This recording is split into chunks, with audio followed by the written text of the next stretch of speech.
So in the United Kingdom, the use of both ladders and step ladders causes many fatalities and injuries every single year.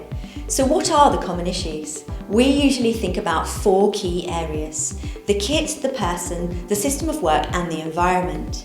So some of the examples of the kit factors include the ladder fails, the wrong ladder is actually used, it's overloaded, not inspected or even not high enough. The person factors include things like not being authorised, not trained, has the wrong footwear, or maybe the person has a medical condition. The system of work factors include rushing, leaning out or over, the wrong angle, or leaning on fragile material. The environmental factors include things like wind and weather, working adjacent to a busy walkway, or even an unlevel floor surface. And these are the 4 areas that highlight some of the common issues that we come across on a day-to-day basis with reference to ladders and also step ladders.